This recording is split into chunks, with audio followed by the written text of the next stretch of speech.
At the heart of the Upanishads is the concept of totality of acceptance, swikar. It is basically the attitude that has the power to convert one's being into a state of joyful acceptance, of enjoyment of whatever life brings, no matter if our circumstances are favorable, unfavorable, whether one is afraid or not, one accepts things wholeheartedly. And through this acceptance, inwardly one becomes centered. One is not buffeted by the ups and downs of circumstances, and that is what it truly means to be positive and joyful and blissful in life. Ananda is a product of being inwardly unchanged no matter how the outer weather changes. Circumstances change, like the weather, but one's inward climate does not change. You remain positive inside through acceptance. One simply does not choose one thing over the other. The acceptance of circumstances is really the concept of purnata, of wholeness of being, and that is a very Upanishadic concept. It is the concept of totality. We have to function from a heart which is full of gratitude and function from the core of our beings, from the depths of ourselves, not be disturbed by what is happening on the surface. Out of this understanding comes the vibration of dynamic action. And that is what the Upanishads are concerned with. To take man away from his constant state of confusion, from his dependency upon changing circumstances. Man keeps oscillating, wavering from one mood to the other. But at the heart of wisdom is to adapt to change and be constant within, be inwardly in a state that no matter what the outer eyes are perceiving, you are concerned with the inner eye of wisdom. You are concerned with insight. You are not distracted by things.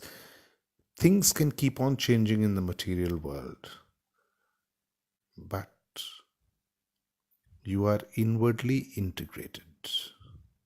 Life is not an accident for you. You are crystallized within your being, and the different notes of life integrate around this harmony of your inner being. So, this ability to harmonize different aspects is what fulfillment eventually is. And it is at the very heart of Vedanta. Circumstances keep changing. Life is a wheel. Vedanta describes life as a wheel. One moment things are not favoring you, the other moment things are favoring you, but we have to remember what goes up comes down, and so forth. So you understand the dynamic between happiness and unhappiness. One moment you're happy, the next moment you're unhappy, yet you can transcend this momentary feeling of happiness and unhappiness.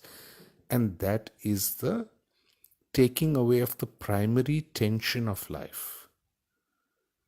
This is what prevents us from being total in energy, this mind oscillation, this mind movement, this inner change of mood.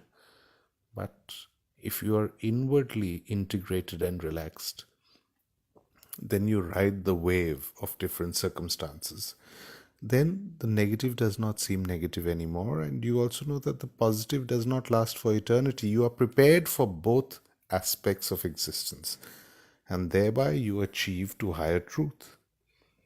So the Upanishads keeps telling us, the Rishi keeps telling us that the highest is within us as a seed, but there's a very small possibility for it to germinate and sprout into a flower and fruit-bearing tree. It must be prepared to go through all kinds of climates, all kinds of weather conditions. Only then can the blossoming happen. And that is the essence of creating value in life. This requires courage. This requires one to throw oneself into whatever situation one is faced with, whether one finds it positive or not. Not to panic. Most people panic when they face negative situations, what they perceive to be negative situations. But this is what determines mediocrity from excellence. The ability to ride the wave, to go with the flow, to be inwardly in such a psychological and spiritual flow that you are not disturbed anymore. Then You understand the dynamism of life. The very nature of life is dynamic. It keeps flowing from one circumstance to the other. Outer and constant change is happening. But if you accept change as the order of life, it creates a new vitality within you.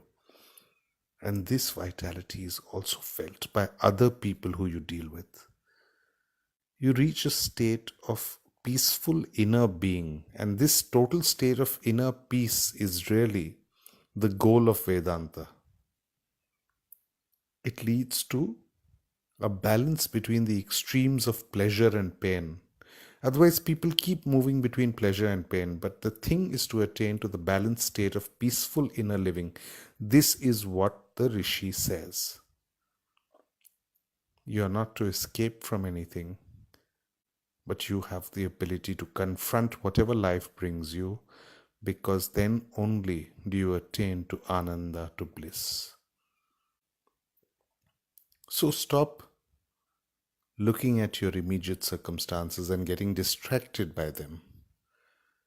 This is the great secret of transcendence, of keeping on moving higher towards a higher Ananda, towards a higher bliss, towards a higher fulfillment and success of life.